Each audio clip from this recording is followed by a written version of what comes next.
정부가 미국이 주도하는 반도체 공급망 협의체인 치포 예비회의에 참여하겠다는 의사를 미국 측에 전달한 것으로 전해졌습니다. 오늘 중국으로 출국하는 박진 외교장관은 내일 왕이 중국 외교부 장과 만나 관련 논의를 진행할 예정입니다. 중국이 낸시 펠로시 미국 하원 의장의 대만 방문에 반발해 진행한 군사훈련이 어제 종료됐습니다. 하지만 산둥반도 등 서해 일대에서 군사훈련을 벌이고 미국도 남중국해에서의 합동작전을 예고해 군사적 긴장이 확산되고 있습니다. 국민의힘이 내일 비상대책위원회 출범을 위한 전국위원회를 열기로 한 가운데 이준석 대표가 오는 13일 기자회견을 열기로 했습니다. 법적 대응 등 전면전을 선언할 가능성도 제기됐습니다. 더불어민주당 전당대회 경선에서는 이재명 후보가 제주 인천 경선에서도 70%가 넘는 득표율로 1위에 올랐습니다. 장마 전선이 남하하면서 오늘과 내일 수도권과 강원도에 최대 300mm, 충청 지역에는 최대 150mm의 많은 비가 내리겠습니다. 반면 남부지방은 대구와 포항이 35도까지 오르는 등 찜통더위가 이어지겠습니다.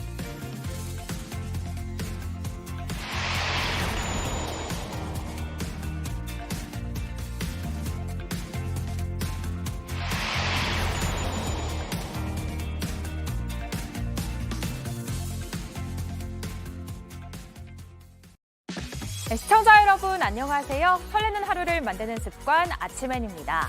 오랜만에 제가 인사를 드리죠. 잠시 자리를 비웠던 지난 2주가 저에겐 우리 아침엔 시청자분들의 소중함을 다시금 느끼고 깨닫는 시간이었습니다.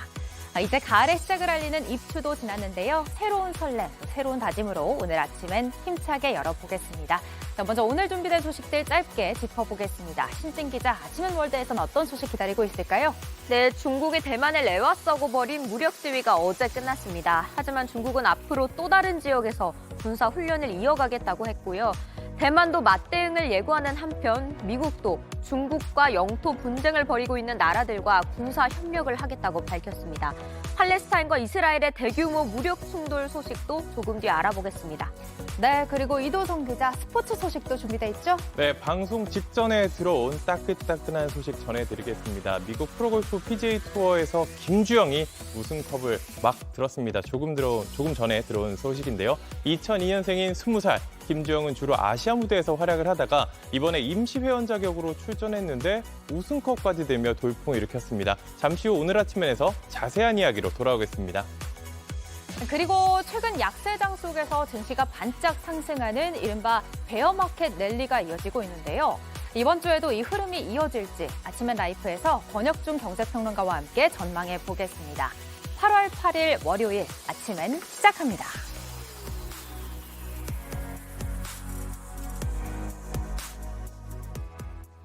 가을의 시작, 입추가 지나긴 했지만 장마가 다시 찾아오면서 이번 주 내내 중부지방에 비가 많이 쏟아질 걸로 보입니다. 잠시 뒤 8시를 기해 서울, 경기와 강원 영서엔 호우주의보가 내려집니다. 당장 오늘부터 내일까지 수도권과 강원 내륙에 최대 300mm 이상 집중호우가 예상되는데요. 국지적으로 강한 비가 쏟아지면서 저지대에서는 침수 피해가 우려됩니다. 첫 소식 이재승 기자가 보도합니다. 오늘 새벽 북한 황해도와 강원도 부근에 동서로 길게 정체전선이 형성됐습니다. 정체전선은 점차 남쪽으로 내려와 이번 주 내내 중부지방을 중심으로 많은 비를 뿌리겠습니다. 당장 오늘부터 내일까지 수도권과 강원 내륙에 100에서 200mm, 많이 오는 곳은 300mm 이상의 집중호우가 쏟아집니다. 충청도에도 최대 150mm 이상의 많은 비가 내리겠습니다. 북한 지역도 많은 비가 예보돼 임진강과 한탄강 하류에선 수위가 급상승할 가능성도 있습니다. 끝난 줄 알았던 장마가 다시 시작된 건 남쪽에서 올라온 뜨거운 수증기와 북쪽에서 내려온 차가운 공기가 한반도에서 충돌해 정체전선이 만들어졌기 때문입니다. 시간당 50에서 80mm의 매우 강한 비와 함께 매우 많은 비가 예상되고 있습니다. 낙석, 산사태 등에 각별히 주의하셔야 하며 특히 저지대 침수, 하천, 범람 등에 각별한 대비가 필요합니다. 중부지방에선 폭우가 쏟아지지만 남부지방에선 폭염이 계속되겠습니다. 어제 경북 포항시 기계면이 38.2도까지 치솟은 데 이어 오늘도 35도 안팎의 찜통더위가 이어집니다. 오늘 서울의 낮 기온은 28도에 머물지만 대구와 포항은 35도가 예상됩니다. JTBC 이재승입니다. 우리 정부가 미국이 주도하는 반도체 공급망 협의체인 치포 예비회의에 참여하겠다는 의사를 미국 측에 전달한 것으로 전해졌습니다. 중국의 거센 반발이 예상되는 가운데 내일 열리는 한중 외교장관 회담에서 이 문제가 주요 쟁점이 될 전망입니다. 유미혜 기자입니다. 치포는 조 바이든 행정부가 올해 3월 중국을 견제하기 위해 한국, 일본, 대만 정부에 제안한 반도체 공급망 네트워크입니다. 반도체 설계와 위탁 생산, 소재 분야에서 각각 강점이 있는 네 나라가 안정적인 반도체 공급을 위해 협력하자는 겁니다. 미국 정부는 이달 말까지 참석 여부를 알려달라고 통보했는데 정부는 그동안 신중한 입장을 유지해왔습니다. 지난해 우리나라 반도체 수출액 중 대중국 수출은 약 39%, 홍콩까지 포함하면 60%에 육박하기 때문입니다. 이런 가운데 정부가 치포 예비회의에 참여하겠다는 의사를 미국 측에 전달한 것으로 확인됐습니다. 대통령실 관계자는 9월 초쯤 치포 참여 여부를 논의할 예비회의가 열릴 예정이고 우리 정부도 이 회의에 참여할 계획이라고 밝혔습니다. 예비회의에서는 치포의 세부 의제나 참여 수준 등을 구체적으로 조율하게 될 전망입니다. 중국의 거센 반발이 예상되는 가운데 박진 외교부 장관이 오늘 저녁 2박 3일 일정으로 중국으로 출국합니다. 박 장관은 내일 왕이 중국 외교부장과 회담을 여는데 한국의 치포 참여가 특정 국가를 배제하기 위한 것이 아니라는 점을 강조할 것으로 보입니다. 미국의 제안은 산업의 증진에 방점을 둔 협력으로서 중국을 겨냥하거나 배제하는 것은 아닙니다. 내일 회담은 반도체 외에도 사드, 북핵 문제 등 향후 한중 관계를 좌우할 중요한 시험대가 될 것으로 보입니다.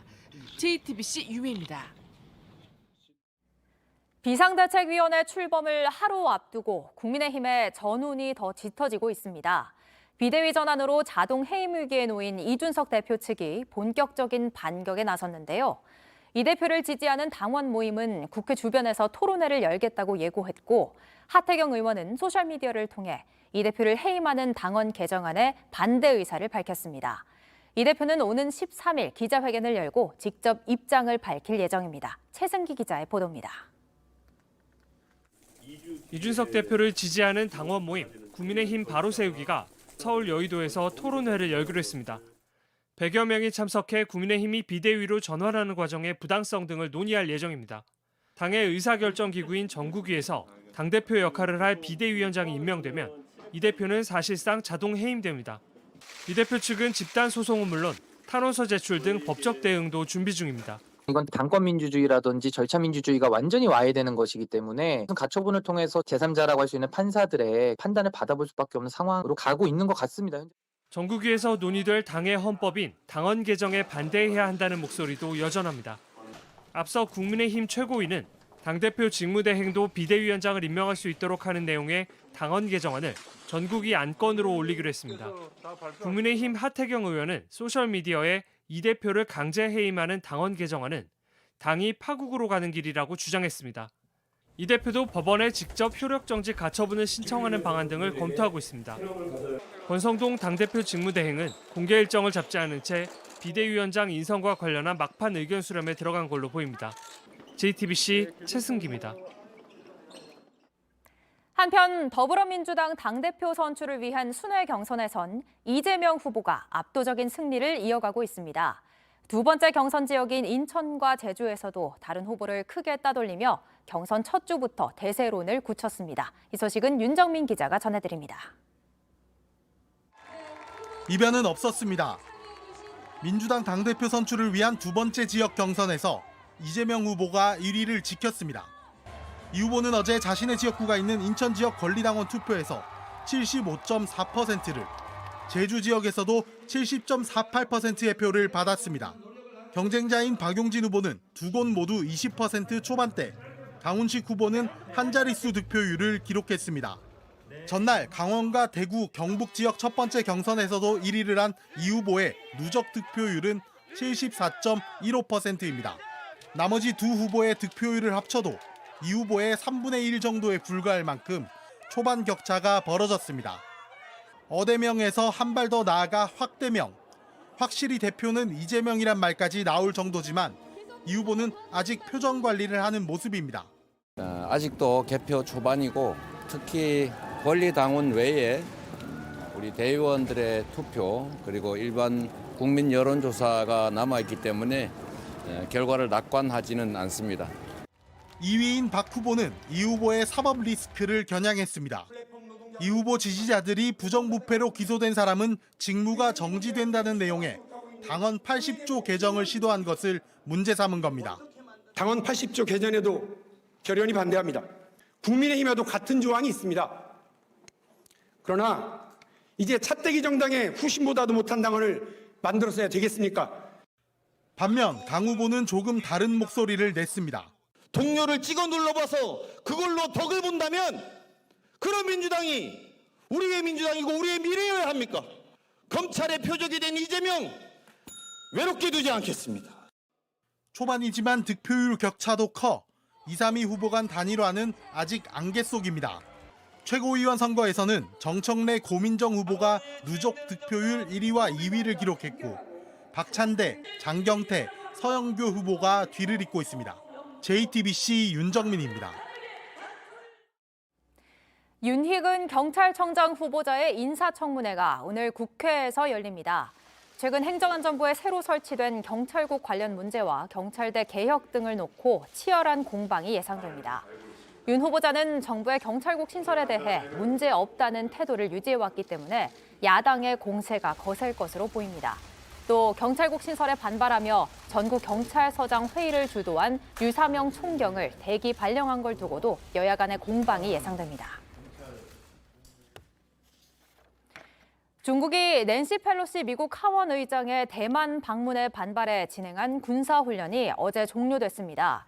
하지만 다른 지역에서의 군사훈련을 예고했고 미국도 남중국해에서의 합동 순찰을 예고해 군사적 긴장이 확산되고 있습니다. 아침한 월드 신진 기자와 함께 짚어보겠습니다. 네, 신진 기자, 중국이 대만 포위 훈련을 마치면서 영상과 사진들을 공개를 했는데 이번 훈련이 특히 위협적이었던 이유가 여기에 들어있다고요? 네, 이번에 이렇게 육해공이 한꺼번에 군사훈련을 한 것은 이 사상 처음이라고 하는데요. 일단 중국 측이 공개한 사진을 보시겠습니다. 네. 중국의 군인이 쌍안경으로 대만을 바라보고 있는데 대만의 해안선과 산맥이 선명하게 보입니다. 그리고 대만의 군함도 보입니다.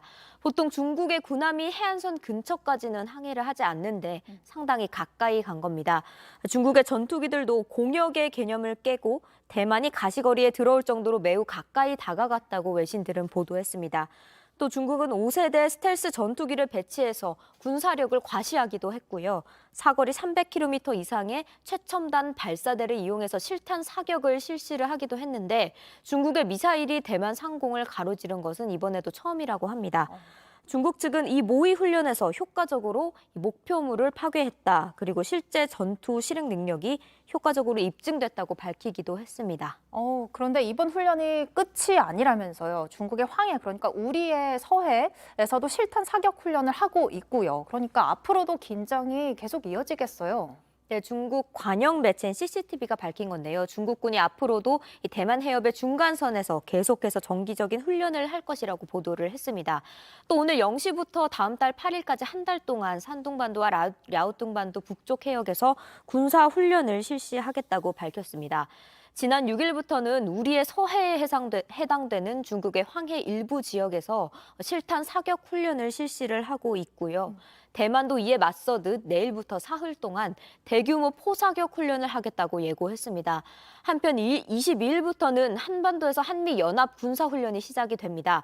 중국의 서해 훈련이 이걸 의식했다는 분석도 있습니다. 펠로시의 대만 방문이 촉발한 아시아 지역에서의 군사적 긴장이 앞으로도 계속될 것으로 보입니다. 네, 미국도 가만히 있지 않죠. 이 중국과 분쟁을 겪는 나라들과 손을 잡고 군사훈련을 예고했어요. 네, 미국은 중국과 국경 분쟁을 겪고 있는 나라들을 이용하는 것으로 보입니다. 그래서 중국을 압박하는 전략을 쓰는 것으로 분석이 되는데요. 먼저 필리핀입니다. 미국이 현지 시간 6일 필리핀과 합동으로 밝힌 내용을 보면 남중국해에서 합동 순찰을 하겠다고 합니다. 이번 훈련이 처음은 아니지만 지금과 같은 상황에서는 중국을 자극할 수밖에 없을 것으로 보입니다. 미국은 인도와도 오는 10월 연합훈련을 하겠다고 밝혔습니다. 이 훈련 장소를 보면요. 인도와 중국 중국이 분쟁을 겪고 있는 중국 국경지대와 100km 정도밖에 떨어지지 않은 곳입니다. 또 미국의 중국의 이런 군사적인 압박이 아시아, 아세안 전역으로 번지고 있다는 분석이 나옵니다. 전 세계에 영향을 미칠 만큼 좀 우려가 되는 상황인데요. 주말 동안 이스라엘과 팔레스타인 무장단체 충돌도 계속됐죠. 네, 양측은 오랫동안 영토 분쟁을 겪어왔습니다. 그런데 이번에 특히 충돌 규모가 큽니다. 지난해 5월에 11일 전쟁이라는 대규모 충돌이 벌어졌는데 이후로 최대 규모입니다. 팔레스타인 가자 지구가 폭격 피해를 입었고 팔레스타인 무장단체도 이스라엘을 향해 로켓을 쏘는 등 충돌이 계속되면서 인명피해가 늘고 있습니다. 사망자가 40명으로 늘었고 부상자도 300명이 넘습니다. 앞서 이집트가 중재에 나섰는데 협상이 잘 되지 않고 있습니다. 지구촌 곳곳에서 화약 냄새가 끊이지 않고 있습니다. 지금까지 아침엔 월드 신진 기자였습니다. 잘 들었습니다. 조 바이든 미국 대통령이 최종적으로 코로나19 음성 판정을 받고 격리 해제가 됐습니다. 대통령까지 감염되는 상황에서 미국은 공중보건 비상사태를 연장할 것으로 보입니다. 워싱턴 김필규 특파원입니다. 조 바이든 미국 대통령이 마스크를 벗고 기자들 앞에 섰습니다. 백악관 주치의인 케빈 오코너 박사는 바이든 대통령이 두 번째 코로나19 검사에서도 음성으로 확인됐다고 밝혔습니다. 이에 따라 격리가 해제되고 외부 일정을 수행하게 된다고 백악관이 전했습니다. 바이든 대통령이 처음 코로나19에 확진된 건 지난달 21일입니다. 엿새 후 음성 판정을 받고 활동을 재개했지만 지난달 30일 검사에서 다시 양성이 나와 재격리에 들어갔습니다. 치료제 복용 초기엔 증상이 좋아지다가 나중에 재발하는 이른바 팍스로비드 리바운드 현상이었습니다.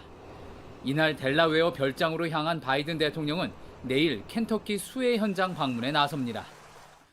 대통령까지 감염시킨 변이 바이러스가 좀처럼 잠잠해질 기미를 보이지 않자 바이든 정부는 코로나19 공중보건 비상사태 기간을 늘릴 거란 관측이 나옵니다.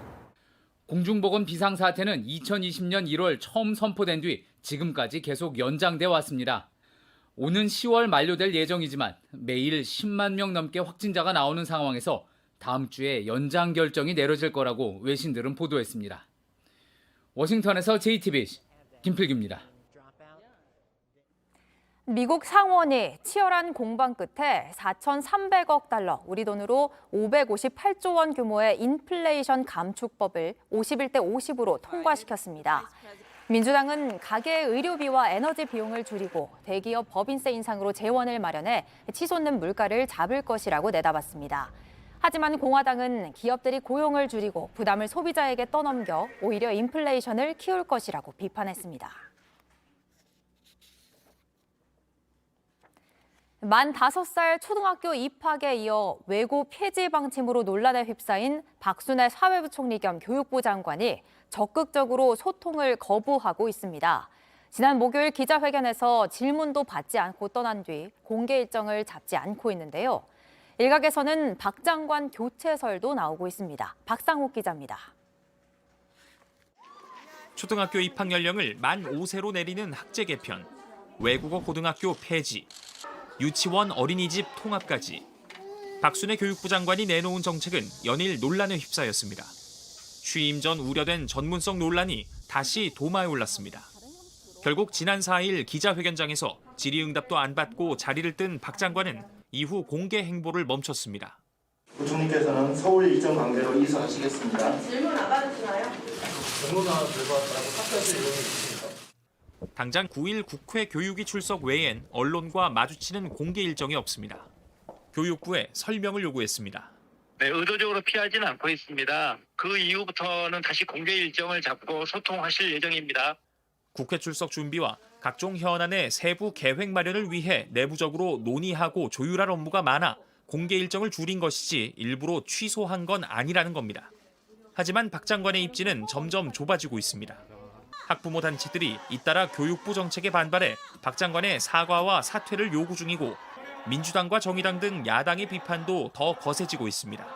국회에 출석하는 박 장관이 논란의 정책들에 대해 어떻게 설명하는지가 거취에 영향을 미칠 수 있다는 분석이 나옵니다.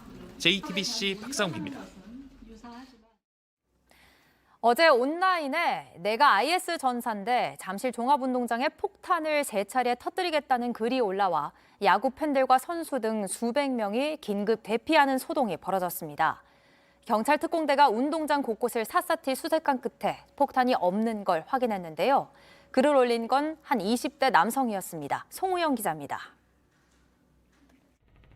일요일 오전 10시 20분쯤 경찰 특공대가 잠실 종합운동장에 출동했습니다.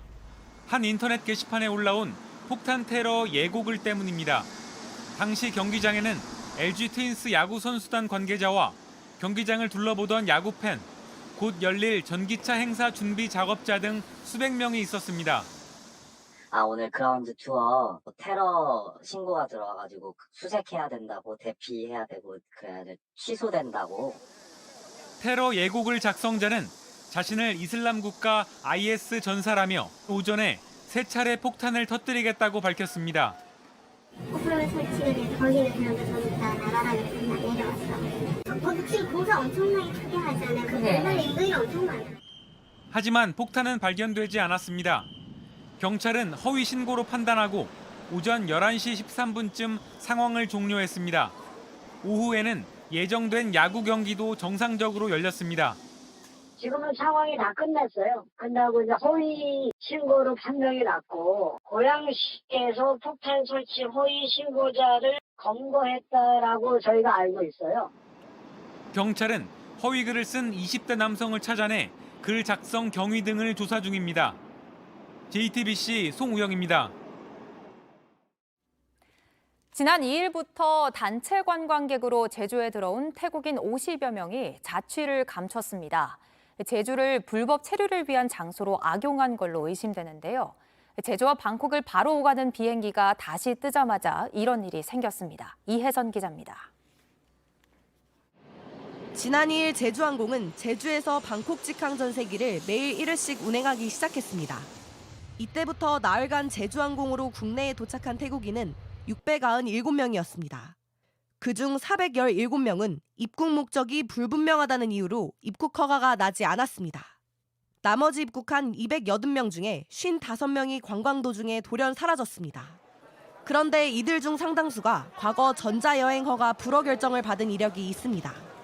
제주 출입국 외국인청 이탈자 검거반은 태국인들이 제주도로 우회 입국을 시도한 것으로 보고 있습니다. 비자 없이도 입국이 쉬운 제주도를 불법 체류 통로로 악용할 가능성이 크다는 겁니다.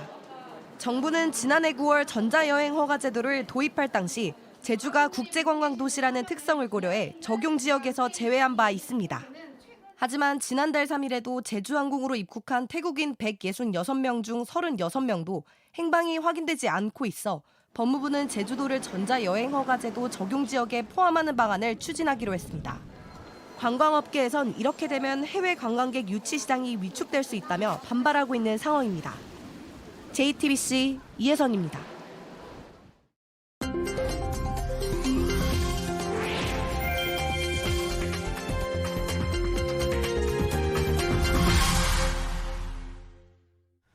낚시를 사랑하는 강태공들에게 천국이 있다면 바로 여기 아닐까요? 미국의 일리노이주입니다. 가만히 있어도 어른 팔뚝만한 물고기들이 펄쩍펄쩍 뛰어오르며 존재감을 드러내는데요. 미국 5대호 생태계 파괴의 주범인 침입성 잉어입니다. 이 지역에서는 왕성한 번식력의 침입성 잉어를 몰아내기 위해 17년 전부터 대규모 포획 행사를 개최하고 있는데요. 낚싯대를 넣어놓고 지루하게 기다릴 필요 없이 그저 뜰채 하나 들고 나와 이 월척들을 쓸어담기만 하면 됩니다. 이때 잡은 물고기는 비료나 동물 사료를 만들고요. 또 행사의 수익금은 노숙인들을 돕는 데 사용하고 있는데요. 짜릿한 손맛도 느끼고 좋은 일도 하고 이런 게 바로 일석이조 아닐까 싶네요. 스페인의 해안가로 헬기가 출동했습니다. 암벽 사이에 헬기를 바짝 붙이고 조심스럽게 안전장비를 내리는데요. 절벽 밑으로 떨어져 오도 가도 못하고 있는 소를 구조하는 현장입니다. 목장으로 돌아가던 중 발을 헛디뎌 추락했는지 매우 지친 상태로 발견됐는데요. 구조대의 신속한 도움으로 다행히 생명을 건질 수 있었습니다. 헬기에서 내려온 구명줄이 이소에게는 동화 속 동화줄과 다름없었겠네요.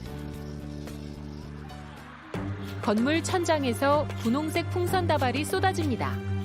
사람들이 이 풍선을 잡겠다고 난리인데요.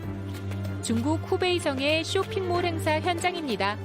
풍선 속에 다이아몬드를 숨겨놓고 찾는 사람이 임자라고 하자 순식간에 1000명 가까이 몰려들었는데요. 풍선을 손에 쥐기 위해 서로 밀치고 발을 밟는 등 질서는 전혀 찾아볼 수 없는 모습이었습니다.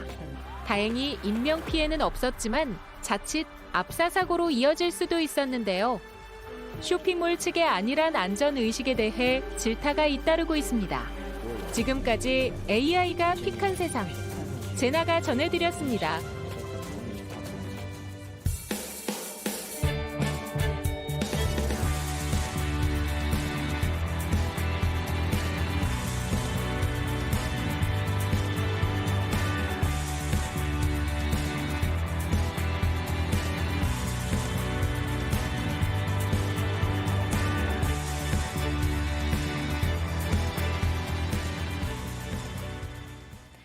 최근 약세장 속에서 증시가 반짝 상승하는 걸 뜻하는 베어마켓 랠리가 이어지고 있습니다. 이번 주에도 그런 흐름이 이어질 수 있을지 궁금한데요. 월요일 아침 엔 라이프 원혁준 경제평론가와 함께 자세하게 알아보겠습니다. 평론가님 안녕하세요. 네, 안녕하십니까.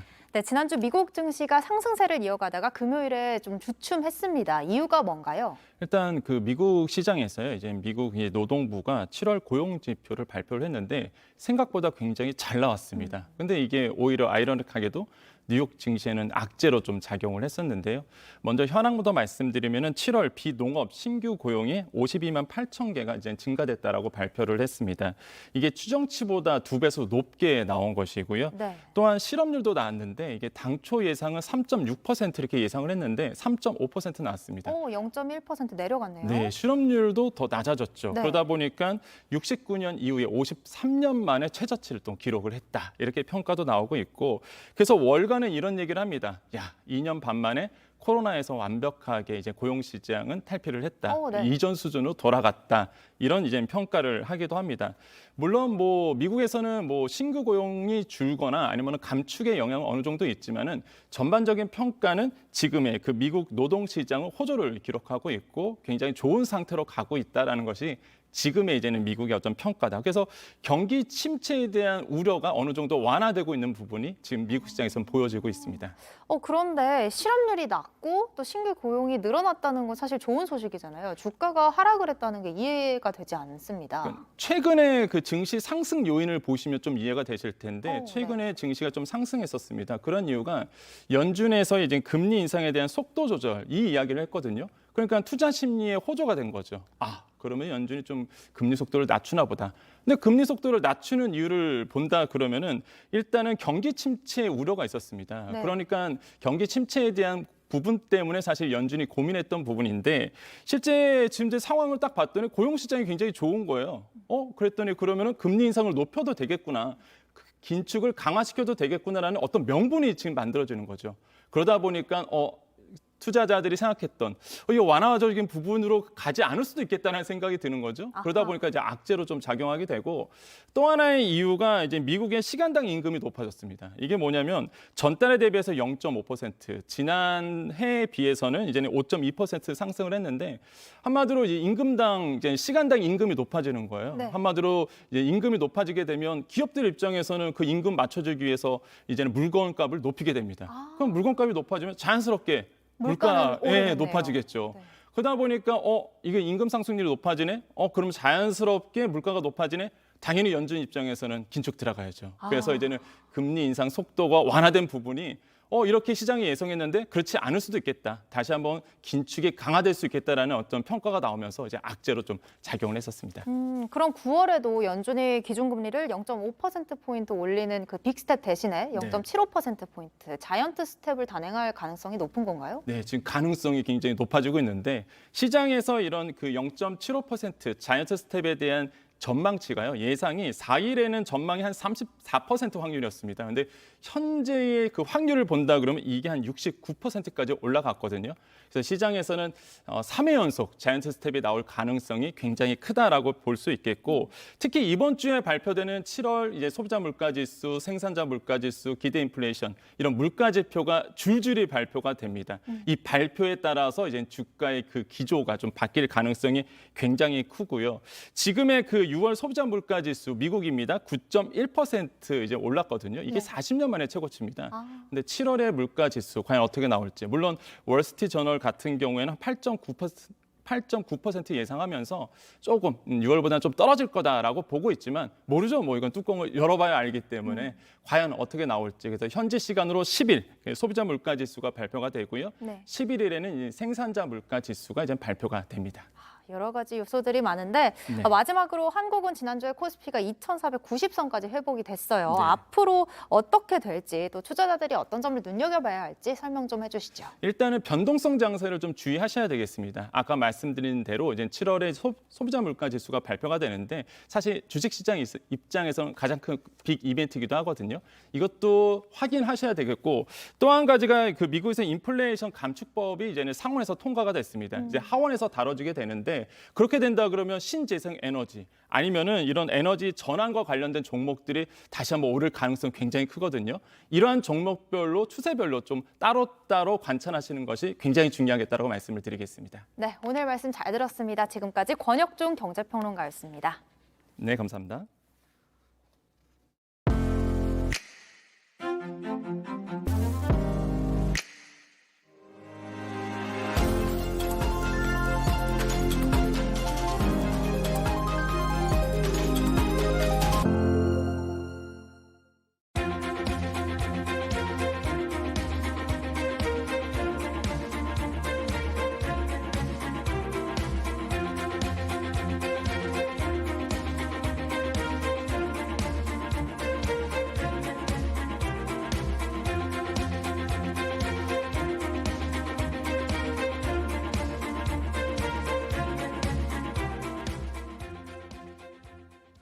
민족 최대의 명절 추석을 한 달 정도 앞두고 벌써부터 걱정이 큽니다.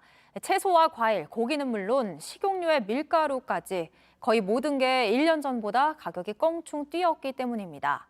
정부는 이르면 이번 주에 밥상과 성수품 물가를 잡기 위한 대책을 내놓을 예정입니다. 황혜린 기자입니다.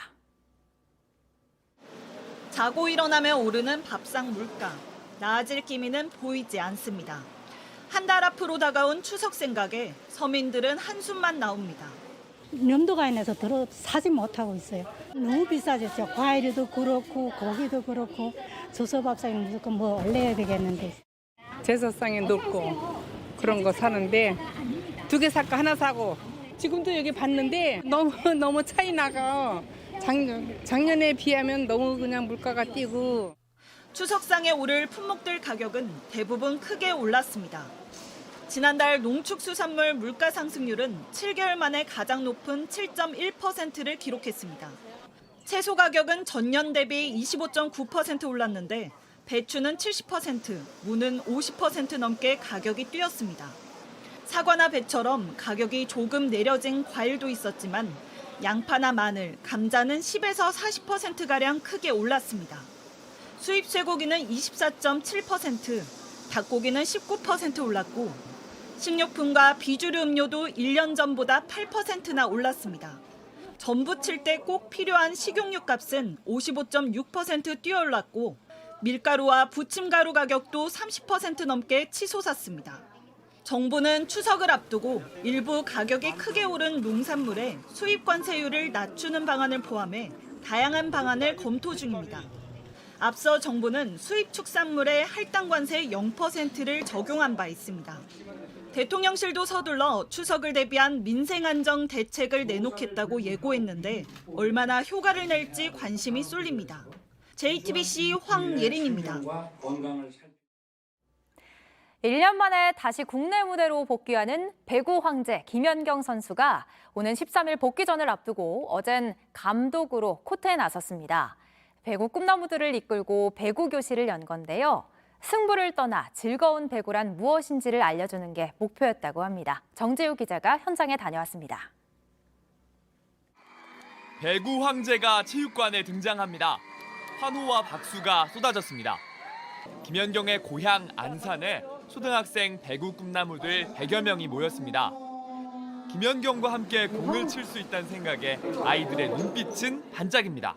그냥 월드 클래스 선수랑 훈련을 할 수 있는 것 자체가 그냥 만날 수 있다는 것 자체가 좋은 것 같아요.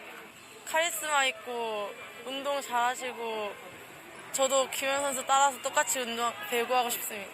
프로 선수들도 함께 팀을 나누어 감독 역할을 맡았습니다. A팀! 어설픈 실수에 웃음이 터지지만 오고 가는 랠리는 저절로 손에 땀을 쥐게 합니다.